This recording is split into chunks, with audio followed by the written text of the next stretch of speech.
কুফানগরীতে এক নাস্তিক ছিল। সে বলে বেড়াতো, আমি আল্লাহরে দেখি না তাই মানি না। কুফানগরীর লোকজন বলে, আমাদের এক ইমাম আছে নাম নু'মান ইবনে সাবিত, উনার সাথে বসলে তুমি আল্লাহরে দেখতে পাবা। সে বলে, তাই তাহলে তোমাদের ইমামকে ডাকো। সাইয়েদনা ইমাম আবু হানিফা টাইম দিলেন, এই জুমার দিন, আজকে জুমার দিন না, এই জুমার নামাজের পরে ঠিক ভর দুপুরে 2টায় সবাই আমরা একত্রিত হব। নাস্তিকও আসবে, সাইয়েদনা ইমাম আবু হানিফাও আসবে। জুমার সালাতের পরে লোকের বন্যা বয়ে গেল, বাঁধ ভাঙা জোয়ার, অনেক মানুষ। নাস্তিক এসেছে, লক্ষ লক্ষ লোক এসেছে, আসে নাই ইমাম আবু হানিফা। আসে না আধা ঘন্টা, 1 ঘন্টা, 2 ঘন্টা পরে আসছে। নাস্তিক বলে, এই তোমাদের ইমাম যার কোনো সময়ের জ্ঞানই নাই, এর সাথে কিসের তর্ক? সাইয়েদনা ইমাম আবু হানিফা বলে, ইনদি উযর, আমার ওজর আছে। কি ওজর? সাইয়েদনা ইমাম আবু হানিফা বলেন, আমি ঘর থেকে বের হয়ে আসার পথে একটা নদী পার হয়ে আসতে হয়। আজকে এসে দেখি নদীর মধ্যে কোনো মানুষ টানুষ নাই, নৌকা নাই, মাঝি নাই, কিচ্ছু নাই। তো হঠাৎ দেখলাম পাশে বিশাল বড় একটা গাছ। এই গাছটা এমনি এমনি 2 ভাগ হয়ে গেল। হঠাৎ গাছ থেকে এমনি এমনি লম্বা তক্তা হয়ে গেল। এমনি এমনি তক্তাগুলো জোড়া লেগে নৌকা হয়ে গেল। আর নৌকা আমার সামনে আসলো, মাঝি ছাড়া, লগি বৈঠা ছাড়া। আমি নৌকায় যেয়ে বসলাম, নৌকাটা আমার নিয়ে টান দিয়ে সাঁ করে ওপার নিয়ে গেল। তো এই যে এই কাজগুলো আর প্রসেসিং গুলো হতে আমার 2 ঘন্টা সময় লেগেছে। নাস্তিক কয়, তগ ইমাম গাঞ্জা খাইছে, মাথার তার ছিঁড়া গেছে, নাহলে কোনো সুস্থ মানুষ এই কথা বলতে পারে? এমনি এমনি নাকি গাছ ভেঙে তক্তা হয়, এমনি এমনি নাকি তক্তা লেগে নৌকা হয়, এমনি এমনি নাকি মাঝি ছাড়া নৌকা চলে। সাইয়েদনা ইমাম আবু হানিফা বললেন, এই তো আপনি লাইনে চলে আসছেন, আপনারে বুঝানো এখন আমার খুব সহজ হবে। এমনি এমনি গাছ কাটে না করাত ছাড়া, এমনি এমনি তক্তা জোড়া লাগে না, নৌকা হয় না মিস্ত্রি ছাড়া, এমনি এমনি নৌকা চড়ে না মাঝি ছাড়া। তাহলে এত বিশাল বড় আকাশটা কেমন করে এমনি এমনি হলো? জমিনটা কেমন করে এমনি এমনি হলো? সাগর, মহাসাগর, পাহাড়, মরুভূমি কেমন করে এমনি এমনি হলো? এগুলোর একজন স্রষ্টা আছে না নাই? নাস্তিক কয়, তাই তো, আসলেই তো আমি হাদারাম, আসলেই তো আমি উল্লুক্কা পাঠা। এইভাবে তো আমি কখনো ভেবে দেখি নাই, এইভাবে তো কখনো চিন্তা করি নাই। ও ইমাম, তুমি আমার ঘুমন্ত বিবেককে জাগিয়ে দিয়েছো, তুমি আমার চোখের সামনের পর্দাটা উঠিয়ে দিয়েছো, তুমি আমার দৃষ্টিভঙ্গিকে পরিবর্তন করে দিয়েছো। ও ইমাম, তুমি আমার চোখ খুলেছ, তুমি আমাকে হক চিনতে সাহায্য করেছো। আর দেরি করতে চাই না, আমারে পড়িয়ে দাও লা ইলাহা ইল্লাল্লাহু মুহাম্মাদুর রাসূলুল্লাহ। কালিমা পড়ে মুসলমান হয়ে গেছে। আল্লাহু আকবার পড়েন। It's an eye opener for you. এই সূরাটা আপনাদের জন্য আই ওপেনার, চোখ খুলে দিবে। একটু চিন্তা করলেই বুঝবেন যে নাস্তিকদের যুক্তিগুলো খুবই হালকা। ওরা স্রষ্টাকে মানতে চায় না, আল্লাহরে মানতে চায় না। এর কারণ ওরা বলে আনসিন ইজ নাথিং, যেটারে দেখি না ওইটা মানি না। নাউজুবিল্লাহ পড়বেন না? কিন্তু ওরা ওদের জীবনে অনেক কিছু দেখে না, ওরা মানে না। আচ্ছা, আপনি আপনার জীবনে সরাসরি চোখ দিয়ে আমেরিকা দেখছেন? কথা কয় না। তা আমেরিকা যে আছে মানেন না? যারা এখনো হজে যান নাই, যারা এখনো যান নাই, কাবা ঘর নিজ চোখে সরাসরি দেখছেন? টিভিতে না, টিভিতে তো সবাই দেখছি। সরাসরি কাবা ঘর দেখছেন? তো আপনি যে দেখেন না, আপনি সৌদি আরব যে আছে, কাবা ঘর যে আছে মানেন না? নাস্তিকরা বাতাস খালি চোখে দেখে না, দেখে, কিন্তু নাস্তিকরা বাতাস মানে না। Why do you believe on that? তো বাতাস মানুষ কেন? তোর দাদা, তোর বাবা কোনোদিন বাতাস দেখছে? তুই তোর চোখ দিয়ে কোনোদিন বাতাস দেখেছিস? Do you see the air in the atmosphere? উত্তরে বলবেন no. So why do you believe on that? বাতাস বিশ্বাস করো কেন? Do you see the migraine pain when someone feel in his head? কেউ যখন মাথা ব্যথা অনুভব করে, বলে যে আমার মাথাটায় প্রচন্ড ব্যথা। ভাইজানের মাথা ব্যথা প্রচন্ড, দেখা যাচ্ছে? মাথা ব্যথা থাকলেও মাথার অবস্থা যা, না থাকলেও এটা দেখা যায় না। So why do you believe on that? মাথা ব্যথা দেখা যায় না তো বিশ্বাস করস কেন? এগুলো কপাল পড়া, এগুলো হচ্ছে নাম্বার 1 হাতারাম, উল্লুক্কা পাঠা। নাস্তিকদের জন্য এই সূরার ভেতরে আল্লাহ তাআলা অনেক দিগদর্শন রেখেছেন, জীবন দর্শন রেখেছেন। আল্লাহ বুঝাতে চান যে গোলাম, আমারে চেনার জন্য, আমারে দেখার জন্য তোর ডক্টরেট ডিগ্রি লাগবে না, তোর ব্যাচেলর ডিগ্রি, মাস্টার্স ডিগ্রি লাগবে না। তুই আমার সৃষ্টির দিকে একটু নজর করে তাকা, একটু ঠান্ডা মাথায় চিন্তা করে দেখ, একটু সাগরের দিকে তাকা, একটু নদীর দিকে তাকা, একটু পাহাড়ের দিকে তাকা। তাকালেই তুই বুঝবি সামওয়ান ইজ কন্ট্রোলিং এভরিথিং। একজন এমডি আছে, ম্যানেজিং ডাইরেক্টর, মহা ব্যবস্থাপক, যিনি গোটা বিশ্বের সব ব্যবস্থাপনার আঞ্জাম দিচ্ছেন। চিল্লায় বলেন ঠিক কিনা? আল্লাহ বলে, তুই সাগরের দিকে তাকা, পাহাড়ের দিকে তাকা, নদীর দিকে তাকা। সাগরের দিকে তাকালে আমি আল্লাহরে খুঁজে পাবি। আল্লাহর সৃষ্টির দিকে তাকালে আল্লাহরে পাওয়ার সুযোগ আছে না নাই? এই তথ্যগুলো, এই উপাত্তগুলো, এই মেসেজ আর ইনফরমেশন গুলো আল্লাহ তাআলা এই সূরার ভেতরে ভরে দিয়েছে। শুনতে রাজি আছেন? আওয়াজ করে বলেন তো সূরার নাম। মুলক। মুলক মানে কি? মুলক মানে রাজত্ব, মুলক মানে ক্ষমতা, মুলক মানে পাওয়ার, মুলক মানে কিংডম, মুলক মানে সভরেইনটি, মুলক মানে অথরিটি। অথরিটি কার? এজন্য রব্বুল আলামিন বলেন তাবারাকাল্লাযী বিয়াদিহিল মুলকু ওয়া হুয়া আলা কুল্লি শাইইন কাদির। সুমহান সেই সত্তা যার হাতে ক্ষমতা আর তিনি সকল কিছুই করতে ক্ষমতাবান, সবকিছুর উপর কর্তৃত্বশীল। চিল্লায় বলেন ঠিক কিনা? তাবারাকাল্লাযী, সুমহান তিনি, বিয়াদিহিল মুলক, যার হাতে ক্ষমতা। ক্ষমতা কার হাতে? নাকি প্রধানমন্ত্রীর হাতে, র্যাবের হাতে, পুলিশের হাতে, আমনেগো হাতে? আপনারা তো কোন ক্ষমতা সব আমগো হাতে। সকল ক্ষমতার উৎস কে? সকল ক্ষমতার উৎস আল্লাহ। কিন্তু আমরা বলে থাকি সকল ক্ষমতার উৎস জনগণ। এটা যুক্তিতে টিকে না। কি ক্ষমতা আছে আমাদের? কি ক্ষমতা আছে? কোনো ক্ষমতা নাই। আসল ক্ষমতার মালিক হলেন আল্লাহ। আমাদেরকে তো আল্লাহ দুর্বল করে বানিয়েছেন। ওয়া খালাকাল ইনসানু দাঈফা, আমাদেরকে দুর্বল করে তৈরি করেছে কে? শুধু আমরাই দুর্বল না, আমি দুর্বল, আমার বাপ দুর্বল, আমার দাদা দুর্বল, আমার 14 গোষ্ঠী দুর্বল। আমরা দুর্বলের ঘরের, চিল্লায় বলেন দুর্বলের ঘরের, সেই দুর্বলের ঘরের দুর্বল কয় আমরা সব ক্ষমতার উৎস। কি ক্ষমতা আছে আমার? আজকে মাহফিলের প্যান্ডেলের পেছন থেকে বলে, কেউ যদি বলে ওঠে হুজুর সাপ, কি বলে? সব দৌড়। আমি আমার নানা ঘরে লয়ে দৌড় দিমি, এদিকে দৌড়া, চাচা আপন প্রাণ বাঁচা। সাপ কথাটা তো মজা করে বললাম, এতে অনেকে খুঁজতেছে আসলে কি সাপ। আর আসলেই যদি একটা anaconda, C snake, black mamba, king cobra, Python এসে ফস করে যদি প্যান্ডেলে যদি একটা ঢুকতো, পাওয়া যেত কাউরে? কথা কন। তো এই হচ্ছে আমাদের ক্ষমতা। সাপ বাদ দেন, বাবা ব্যাংক চিনেন না? না, দেবিদ্বারে তো বাবা ব্যাংক নাই। কি করে? খালি লাফায়। 10টা বাবা ব্যাংক, 2টা এই স্টেজে আর বাকি 8টা প্যান্ডেলে যদি ছেড়ে দেওয়া হয়, বাবা ব্যাংক আর কি লাভ দিবে? এর চেয়ে বড় লাভ দিবেন আপনারা? বাবা ব্যাংকের চেয়ে বড় লাভ দিয়ে আমরা দৌড়াইতে শুরু করব। কত অসহায় আমরা, কত দুর্বল। বল্লা পোকা, মৌমাছি আমাদেরকে কামড় দিয়ে উড়াল দেয়, এটারে ধরে যে মারমু এটাও পারি না। কুত্তা এম করে কামড়াইলে আমরা কুত্তারে কামড়াইতেও পারি না। কি অসহায়। পিঁপড়া কামড় দিলে আমরা কিছু করতে পারি না। কানের ভিতরে যদি কারো পিঁপড়া ঢুকে থাকে বুঝবেন সে মজাটা কি। আহা, বাঁচার কোনো সুযোগ নাই, কোনো ক্ষমতাই নাই। এরপরও আমরা বলি সব ক্ষমতার মালিক আমি। দেখবেন যাদের ডায়রিয়া হয় আর 5-7 বার টয়লেটে গেছে, এর চেহারার দিকে তাকানো যায় না। বৈশা গেছে, বৈশা যান।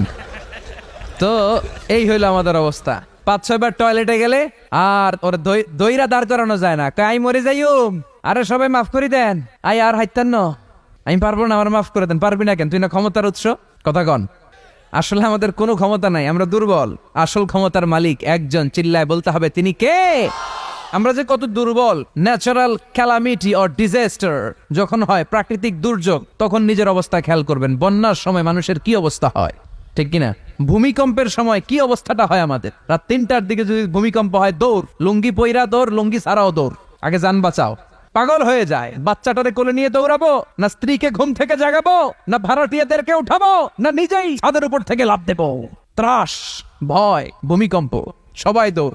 দেখবেন ভূমিকম্প হইলে বাড়িওয়ালাও দৌড়, ভাড়াটিয়াও দৌড়। নাকি ভাড়াটিয়ারা দৌড়ায়, বাড়িওয়ালারা দৌড়ায় না? কথা কন। ডোনাল্ড ট্রাম্প যে বিল্ডিং এ থাকে, ওইটাতে ভূমিকম্প হইলে ডোনাল্ড ট্রাম্প তো দৌড়াবে না? না, ডোনাল্ড ট্রাম্পও দৌড়াবে। আমি কিছু টেলিভিশনের লাইভ প্রোগ্রাম দেখেছি, ওখানে উপস্থাপক আর অতিথিরা ক্যামেরা ট্যামেরা মেকআপ টেকআপ নিয়ে বসছে। একটু পরে শুরু হয়েছে ভূমিকম্প, মাইক থুইয়া দিয়া উপস্থাপক দৌড়। যেহেতু মেকআপ টেকআপ একেবারে ক্যামেরা ট্যামেরা সব সেটিং, অতিথিরা ওঠে না। একটু পরে আবার নাড়াচাড়া, এবার অতিথিও দৌড়। বাঁচার জন্য সব দৌড়। এই হচ্ছে আমাদের ক্ষমতার দৌড়াত্ম। এরপরও আমরা বলি আমরা নাকি ক্ষমতার উৎস। তুফান হলে, এইখানে একটা তুফান হলে 70 কিলোমিটার বেগের জাস্ট বাতাসটাকে যদি আল্লাহ এর তীব্রতা যদি বাড়িয়ে দেয়, সব দৌড় আমরা। কথা কন। আল বাহরু জুনদুম মিন জুনুদিল্লাহ, আর রিহু জুনদুম মিন জুনুদিল্লাহ। বাতাস আল্লাহর সৈনিক, আগুন আল্লাহর সৈনিক, তুফান আল্লাহর সৈনিক। চিল্লা এখন ঠিক কিনা? 2004 সালের সুনামির কথা ভুলে গেছেন? ইন্দোনেশিয়া একটা প্রদেশ আছে, বান্দা আছে, এক ধাক্কায় 3 লক্ষ সাগরের ভেতরে। জাপানের কান্টো শহরে 1 লক্ষ নয়, একটা ধাক্কায়, কয়েক সেকেন্ডের ব্যবধান। একটু আগে নাচানাচি করতেছিল, দুম্মা চলে দুম, একটু পরে সব হয়ে গেছে দুম দুম। একেবারে সাইজ করে ফেলছে কে? আহা, কোনো ক্ষমতা নাই। ক্ষমতার মালিক কে? এজন্য রাব্বুল আলামিন বলেন তাবারাকাল্লাযী বিয়াদিহিল মুলকু ওয়া হুয়া আলা কুল্লি শাইইন কাদির। সুমহান সেই সত্তা যার হাতে ক্ষমতা। ক্ষমতা কার হাতে? কক্সবাজারে দেখবেন একটা দ্বীপ আছে, একমাত্র দ্বীপ যেটাতে পাহাড় আছে, নাম মহেশখালী। ওইখানে বৌদ্ধদের স্বর্ণ মন্দির আছে। ওখানে তুফান টুফান শুরু হইলে বৌদ্ধরাও জিকির করা শুরু করে দেয় আল্লাহর। সুবহানাল্লাহ কইবেন না? তুফানে পড়লে দেখবেন হিন্দু, বৌদ্ধ, আস্তিক, নাস্তিক সবাই জিকির করে একজনের, চিল্লায় বলেন তিনি কে? আমরা মাঝে মাঝে আমাদের প্রোগ্রাম স্কেডিউল এত টাইট থাকে, মাঝে মাঝে আমরা প্লেনে হেলিকপ্টারে এক জেলা থেকে আরেক জেলায় যাই বাধ্য হয়ে। সিলেটে প্রোগ্রাম, কক্সবাজারে প্রোগ্রাম, ওই অমুক জায়গায় প্রোগ্রাম, তো ফ্লাইট ধরা লাগে। তো আমরা আভ্যন্তরীণ ফ্লাইটে চড়ে চড়ে আমরা যাই। তো আমরা যখন যাই, ওখানে কিছু এয়ার হোস্টেস থাকে বিমানের ভেতরে, এদেরকে বলে বিমানবালা। খুব সুন্দরী স্মার্ট নারীদেরকে তারা রিক্রুট করে, নিয়োগ দেয়। এদের যদি 3-4টা সন্তান হয়ে যায়, এদেরকে আবার চাকরিতে রাখে না। সৌন্দর্যটাই যাদের পুঁজি। তারা লিপস্টিক মেখে, পারফিউম মেখে, মেকআপ করে, ভেরি বিউটিফুল লেডি। ওরা আসে, এসে আমাদেরকে খাবার টাবার দেয়, ইনস্ট্রাকশন দেয়। তো বিমানটা, আভ্যন্তরীণ বিমানগুলো বাংলাদেশের ভেতরে যেগুলো চলে, এগুলো 14 থেকে 15,000 ফিট উপরে ওঠে। তো বিমানটা প্রথমে রানওয়েতে ট্যাক্সি করে, মানে বিমান যখন মাটিতে চলে এটাকে বলে ট্যাক্সি। কি বলে? ট্যাক্সি ছেড়ে যখন উপরে ওঠে এটারে বলে টেক অফ। কি বলে? তো এটা যখন বিমানটা যখন টেক অফ করবে, তখন দেখলাম এই এয়ার হোস্টেস গুলো, যেগুলোর পর্দা নাই, হেজাব নাই, শালীনতা নাই, মাইক্রোফোন হাতে নিয়ে ঘোষণা দিচ্ছে, ভদ্র মহিলা এবং ভদ্র মহোদয়গণ, আপনারা আপনাদের সিট বেল্ট গুলো বেঁধে নিন। এখনই আমাদের উড়োজাহাজটি শাহজালাল আন্তর্জাতিক বিমানবন্দর থেকে শাহ আমানত বিমানবন্দরের উদ্দেশ্যে 15,000 ফিট দিয়ে উড়ে যাবে। এরপরে পড়তে শুরু করে আল্লাহ আকবার, আল্লাহ আকবার, আল্লাহ আকবার। তো আমি উল্টা ঘুরে তাকাইলাম, কিরে এই মাইয়া আল্লাহ আকবার কয় কেমনে? গুইরা দেখি হাতের মধ্যে এরকম কাগজ, এই কাগজ থেকে দেখে দেখে পড়তেছে, উচ্চারণ কিন্তু আমগমতো না, পড়তেছে আল্লাহ আকবার, আল্লাহ আকবার, আল্লাহ আকবার, সুবহানাল্লাযী সাখখারা লানা হাযা। পুরো দোয়াটাই পড়ছে, ওমা কুন্না লাহু মুকরিনিন ওয়া ইন্না ইলা রাব্বিনা লামুনকালিবুন। তো আমি হিসাব মিলালাম, ঘটনা কি? লিপস্টিক, মেকআপ, সুটেড, বুটেড, পারফিউম মাখা, হিপ হপ স্টাইলের মেয়ে, এরা আল্লাহ আকবার পড়ে কেন? তো তখনই খেয়াল করে দেখলাম যে বিমানটা এখন ছাড়ছে, জমিন ছেড়ে দিয়ে 15,000 ফিট উপরে যাচ্ছে। ওরা খুব ভালো করেই টের পায়, এই 15,000 ফিট উপরে যখন বিমান থাকবে, ওরে বাঁচানোর কেউ নাই, ওকে রক্ষা করার কেউ নাই। তখন ওর কোনো পাওয়ার নাই, কোনো ক্ষমতা নাই, চিল্লায় বলেন ঠিক কিনা? তখন কোনো সিকিউরিটি নাই। আহা, কি দুর্বল মানুষ! বিমান বাঁকা হয়ে গেলে সবাই চিল্লায় বাঁচাও। যদি জিজ্ঞেস করেন কে বাঁচাবে, বলবে হুজুর আপনি বাঁচান। আছে না নাই? দুর্বল। আসল ক্ষমতার মালিক হলো একজন, চিৎকার করে বলতে হবে তিনি কে।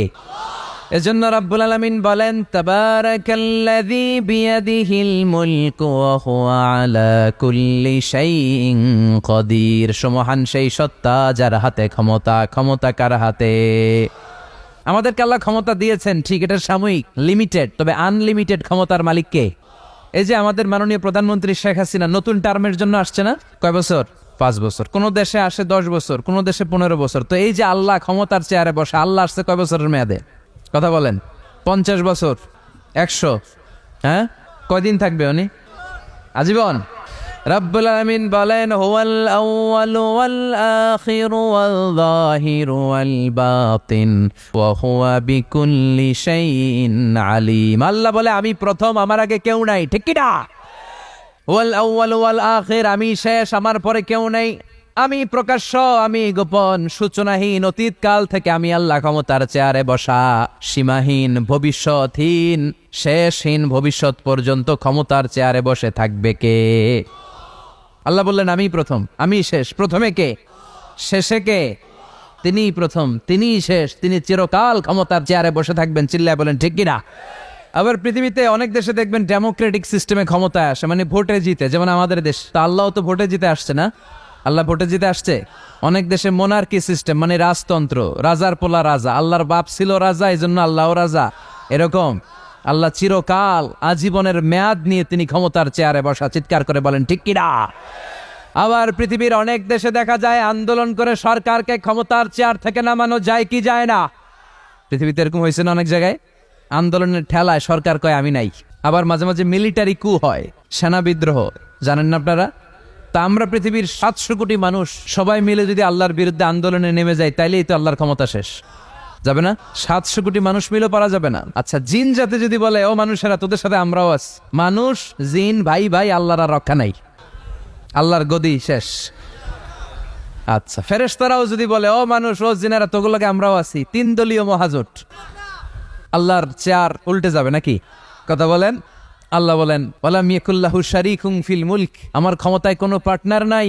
কুলিল্লাহুম্মা মালিকাল মুলক, আমি ক্ষমতার মালিক, এই ক্ষমতা কেউ ছিনায় নিতে পারবে না। গোটা বিশ্বের সবাই মিলে যদি আমার বিরুদ্ধে আন্দোলন করিস, আমার ক্ষমতার 1 ইঞ্চিও কমবে না। চিল্লায় বলেন ঠিক কি না?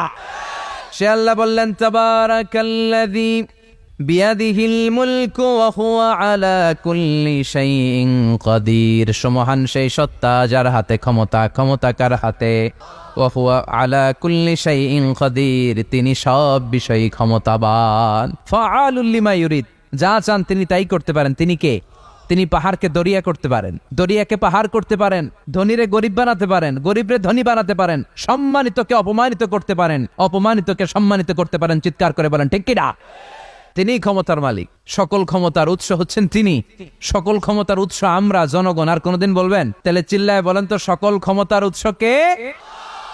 আল্লাহ সকল ক্ষমতার উৎস। এর কিছু দূর পরে আল্লাহ বলেন, ওয়ালাকাদ যায়্যানাস সামাআদ দুনিয়া বিমাসাবিহা ওয়া জাআলনাহা রুজুমান লিশ-শায়াতিন। আমি প্রথম আকাশের মহাশূন্যটাকে আলো দিয়ে, তারা দিয়ে সুশোভিত করেছি। আবার এই তারা দিয়ে আমি জিনদেরকে আঘাত আর প্রহারের ব্যবস্থাও করেছি। সুবহানাল্লাহ পড়েন। অনেক লম্বা কথা, আমি সংক্ষেপে মেসেজগুলো আপনাদের কাছে পৌঁছে দেই। আল্লাহ বলেন, আমি প্রথম আকাশের মহাশূন্যটাকে তারা দিয়ে সাজিয়েছি। I have beautified the closure sky with light, candle and stars. মাথা উপরের দিকে তুললে আমরা যেটা দেখি, এটা কি? আসলে এটা আকাশ না, এটা মহাশূন্য। এটা কি? আকাশ অনেক উপরে। আমরা খালি চোখে যা দেখি, এটা প্রথম আকাশের মহাশূন্য। এই প্রথম আকাশের মহাশূন্যের অনেক উপরে প্রথম আকাশ, তারপরে দ্বিতীয় আকাশের মহাশূন্য, তারপরে দ্বিতীয় আকাশ, তারপরে তৃতীয় আকাশের মহাশূন্য, তারপরে তৃতীয় আকাশ। একটার চেয়ে আরেকটা বড়। সুবহানাল্লাহ পড়েন। কত বড়? আপনার এই হাতের আংটিটা, সাহারা মরুভূমির নাম শুনছেন? পৃথিবীর সবচেয়ে ছোট মরুভূমি, তাই না? তাইলে বড়। এই বিশাল সাহারা মরুভূমিতে যদি আপনার এই হাতের আংটিটা আপনি ছুঁড়ে ফেলে দেন, এই সাহারা মরুভূমির তুলনায় আপনার আংটি যত ছোট, আল্লাহর দ্বিতীয় আকাশের তুলনায় আল্লাহর প্রথম আকাশটা ঠিক তত ছোট। একটার চেয়ে একটা বড়, একটার চেয়ে একটা বড়। আর আমরা মনে করি কত বিশাল জায়গা নিয়ে আমরা বসে আছি। এই যে দেবিদ্বার প্রপারের আজকের এই প্যান্ডেলের এই পরিবেশটা অনেক বড় মনে হচ্ছে না তাকালে? পুরো দেবিদ্বারের তুলনায় এই প্যান্ডেলটা কত ছোট কল্পনা করা যায়? দেবিদ্বার হচ্ছে কুমিল্লার 16টা থানার একটা থানা। কুমিল্লা হচ্ছে বাংলাদেশের 64 জেলার একটা। এরকম 64টা জেলা মিলে আমাদের সুজলা সুফলা শস্য শ্যামলা ডিজিটাল বাংলাদেশ। এই বাংলাদেশ হচ্ছে পৃথিবীর সবচাইতে বড় দেশ। কি বড় না? কত ছোট জানেন? মানচিত্রের মধ্যে বাংলাদেশ এটা লেখার জায়গা পাওয়া যায় না। বাংলা BANG পরে ইন্ডিয়ার উপরে, মাঝখানে LA, পরে বাংলাদেশের উপরে আবার DESH পরে আবার ইন্ডিয়ার উপরে। বাংলাদেশ কথাটা লেখার জায়গাও বাংলাদেশের উপরে নাই। কত ছোট। পাশের ইন্ডিয়ায় 25 গুণ বড়, Canada, United states of America প্রায় 100 গুণ বড়, রাশিয়া নামে একটা দেশ আছে প্রায় কয়েকশো গুণ বড়। এরকম 200টা দেশ মিলে আমাদের এই পৃথিবী। এই 200টা দেশ মিলে পৃথিবীর মাত্র 30 ভাগ, বাকি 70 ভাগ হচ্ছে শুধু পানি। সুবহানাল্লাহ কইবেন না? তাহলে পুরো পৃথিবীর তুলনায় দেবিদ্বারের এই প্যান্ডেলটা কত ছোট, কত ক্ষুদ্র আমি, কত তুচ্ছ আমি, কত নগণ্য আমি। চিন্তা করতে পারেন? আমাদের তাফসির মাহফিলগুলো হয়ে গেছে এখন শোডাউন। অনেক লোক জড়ো হইতে হবে, স্লোগান হইতে হবে, এগুলো আছে না নাই? আমাদেরকেও বেঁধে দেয় অনেক জায়গায়, হুজুর আপনার কিন্তু আজকে মাহফিল কাঁপাইতে হবে। কি বলে? কাঁপাইতে হবে। কিন্তু অনেক জায়গায় বলে হুজুর আপনার জমাইতে হবে। কি বলে? জমাইতে হবে। আবার অনেক জায়গায় বলে হুজুর আপনার কিন্তু মাহফিলটা ধরে রাখতে হবে। কি করতে হবে? তো কোথাও আমাদের কাঁপাইতে হয়, কোথাও আমাদের জমাইতে হয়, আবার কোথাও মাহফিল ধরে রাখতে হয়। কথা বুঝতে পেরেছেন? তো মাহফিল কাঁপানো, জমানো, ধরে রাখা, এই টেন্ডেন্সি থেকে আসেন বেরোয় আসি। We have to make a change. আপনাকে চেঞ্জ আনতে হবে, পরিবর্তন। বিশ্বনবী পৃথিবীতে এসেছেন পরিবর্তনের জন্য। তিনি কোনো জায়গায় খারাপ কিছু দেখলেই পরিবর্তন করে দিতেন। এক সাহাবাকে জিজ্ঞেস করলেন, কি নাম? মাসমুক। সে বলে, ইসমি হাজান, আমার নাম হলো হাজান। হাজান মানে দুশ্চিন্তা। হাজান মানে? বিশ্বনবী বললেন, হাজান কারো নাম হতে পারে? দুশ্চিন্তা এটা একটা নাম হইলো? বিশ্বনবী বললেন, তোমার নাম আজকে থেকে হাজান নয়, আজকে থেকে তোমার নাম সাহাল। কি নাম? সাহাল মানে সহজ। সাহাল মানে? সে বলে, না ইয়া রাসূলুল্লাহ, আমার বাপ চাচা নাম রাখছে হাজান, এটা আমি ছাড়বো না। বিশ্বনবী বললেন, না আসলে যাও। তো সে বাড়িতে চলে গেল। যাওয়ার পর থেকে ওই যে দুশ্চিন্তা তার আর পিছু ছাড়ে না। তার ব্যবসায় লস, তার চাকরিতে লস, ওর পেটে ব্যথা, ওর মাথায় ব্যথা, ওর জ্বর, ওর মেয়ে কান্দে, ওর বউ দৌড়ায়, ওর পোলায় কয় আমি মরুম। কষ্ট আর জ্বালা ছাড়েই না। সবাই বলে, ওই যে বিশ্বনবী তোমার একটা সুন্দর নাম দিয়েছিল, আনো নাই, এর বদদোয়া লাগছে, যাও নবীর কাছে মাফ চেয়ে নামটা চেঞ্জ করে আনো। হাজান ফিরে গেল বিশ্বনবীর কাছে, যে বলে, ইয়া রাসূলুল্লাহ আমার হাজান নামের দরকার নাই, গোষ্ঠী কিলাই হাজান, আপনি কি নাম কইছিলেন ওটা কোন আবার? বিশ্বনবী বলে, আমি বলছিলাম আন্তা সাহাল। সাহাল মানে সহজ। সাহাল মানে? বিশ্বনবীর কাছ থেকে নাম চেঞ্জ করে সাহাল নিয়ে আসলো। সাহাল বলে, যেদিন থেকে আমি নাম চেঞ্জ করেছি ওই দিন থেকে আমার জীবনের সব কাজগুলো সহজ করে দিয়েছে। কে? কি নবী ছিলেন? খালি চেঞ্জ করে দিতেন, চেঞ্জ করে দিতেন। এক নারীকে জিজ্ঞেস করলেন, মাসমুকি, হোয়াটস ইউর নেম? সে বলে, আমার নাম আসিয়া। আসিয়া মানে অবাধ্য। বিশ্বনবী বলেন এটা একটা নাম হইলো? তোমার নাম আজকে থেকে জামিলা। জামিলা মানে সুন্দরী, বিউটিফুল লেডি। জামিলা মানে সুন্দরী। সে নাম চেঞ্জ করে জামিলা নিয়ে নিল। সবাই বলল যেদিন থেকে বিশ্বনবী তার নাম জামিলা করেছে ওই দিন থেকে মরার আগের দিন পর্যন্ত এই মহিলার সৌন্দর্যে কোনোদিন ভাটা পড়ে নাই। আবার বিশ্বনবী মক্কা থেকে মদিনায় হিজরত করতে গেলেন। বিশ্বনবী বললেন মাসমুহাদিল আর এই জমিনের নাম কি? সবাই বলল এই জমিনের নাম ইয়াসরিব। কি নাম? মদিনার আগের নাম ইয়াসরিব। ইয়াসরিব মানে to take revenge from someone, কারো থেকে প্রতিশোধ নেয়া। বিশ্বনবী বললেন আমি যেই শহরে থাকবো ওই শহরের নাম হবে প্রতিশোধ। How come? It's quite impossible, অসম্ভব। আমি রহমতের নবী, ওমা আরসালনাকা ইল্লা I have sent you as a mercy for the entire universe. ও নবী, আমি আপনাকে গোটা বিশ্বের জন্য রহমত করে পাঠিয়েছি। রহমতের নবী যেই শহরে থাকবে ওই শহরের নাম প্রতিশোধের শহর না। আজকে থেকে এই শহরের নাম তবা কিংবা তৈবা, পবিত্র শহর। পরবর্তীতে এই শহরের নাম করা হলো মদিনাতুর রাসূল, মদিনাতুন নবী। সুবহানাল্লাহ পড়েন। আবার বিশ্বনবী আরেক এলাকায় সফরে গেলেন। বললেন মাসমুহাদিল আর এই এলাকার নাম কি? সবাই বলে গাদিরা। কি বলে? গাদিরা। গাদিরা মানে আরদুন লা শাজারা ফিহি ওয়ালা নাবাত, এমন শহর যে শহরে কোনো গাছ পালা লতা পাতা ঘাস জন্মায় না। বিশ্বনবী বললেন এটা একটা নাম রাখছো তোমরা গাদিরা? এই গদিরা নামের কারণেই তো এলাকায় কোনো গাছপালা হয় না, ওই এলাকায় কোনো গাছ হতো না। বিশ্বনবী বললেন মিনাল ইয়াউম, আজকে থেকে এই এলাকার নাম গাদিরা নয়, আজকে থেকে এই এলাকার নাম আমি চেঞ্জ করে দিলাম খাদেরা। খাদেরা মানে সবুজ। খাদেরা মানে কি? বিশ্বনবী নাম চেঞ্জ করে দেওয়ার সাথে সাথে ওই এলাকায় ঘাস লতা পাতায় সবুজ শ্যামল হয়ে গেল। এজন্য পরিবর্তন লাগবে। We have to make a change. পরিবর্তন লাগবে। এই লোক দেখানো মানসিকতা থেকে আমাদের বেরিয়ে আসতে হবে। মাহফিল কাঁপানো, মাহফিল জমানো, মাহফিল ধরে রাখা, এগুলার কোনোদিন বলবেন? সব হবে আমাদের একজনের খুশির জন্য। তিনি কে? হাল্লাকা সিররুন ইনদাল্লাহ বাইনাকা আনতা ওয়া বাইনাল্লাহ। তোমার আর তোমার আল্লাহর মধ্যে এমন কোন গোপন বিষয় আছে নাকি যেটা আল্লাহ ছাড়া কেউ জানে না? তোমার জীবনে এমন কোন গোপন দান আছে নাকি যেটা আল্লাহ ছাড়া কেউ দেখেনি? আমরা এখন দেখায় দেখায় দান করতে চাই, আছে না নাই? অমুক সমাজপতি শিল্পপতি 2 লক্ষ টাকা বলেন মারহাবা, আছে না নাই? লোক দেখানো দান। এটা মিজানের পাল্লায় উঠালে কোনো ওজন হবে না। আপনি গোপনে 1 টাকা দিয়েছেন, এটারে উহুদ পাহাড়ের সমান ওজন করে আমলনামায় তুলে দিবে কে?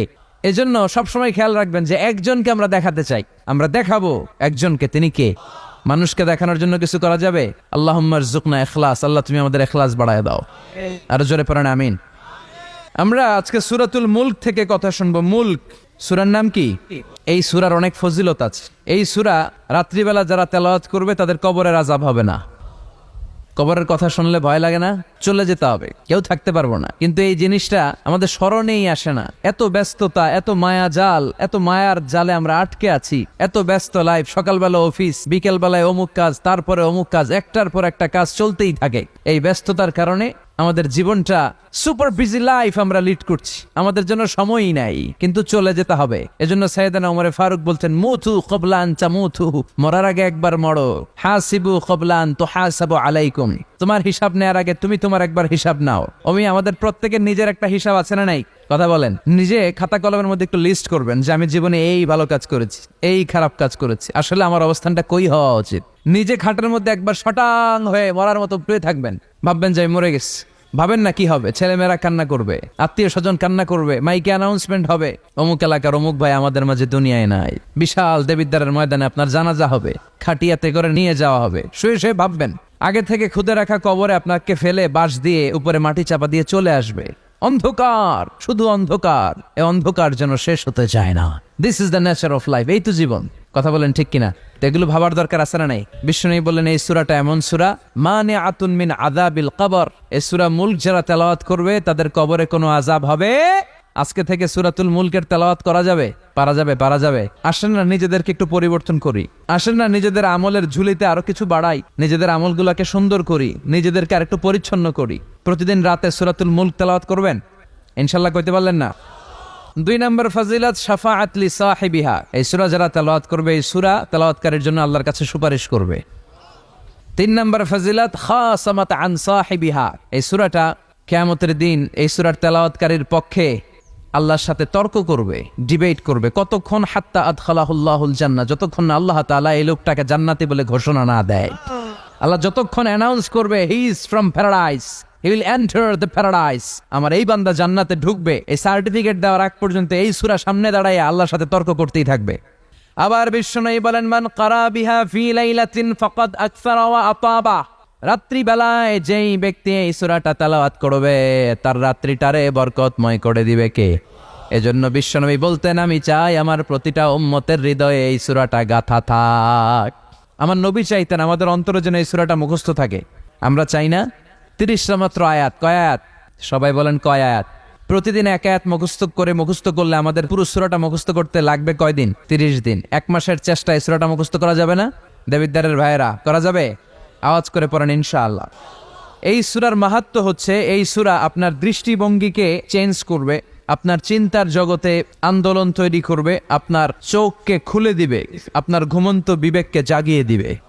বিশেষ করে যারা স্রষ্টা নিয়ে সন্দেহে থাকে তাদের জন্য এটার ভিতরে ডোজ আছে, মেডিসিন আছে। ইয়াং ছেলে পেলে অনেকে আমাদের প্রশ্ন করে, হুজুর আল্লাহরে নিয়ে অনেক প্রশ্ন জাগে, স্রষ্টার অস্তিত্ব নিয়ে, আখেরাত নিয়ে, কবরের জীবন নিয়ে আমাদের প্রশ্নের অভাব নাই, কারণ নাস্তিক্যবাদের ছড়াছড়ি আশেপাশে আছে না নাই?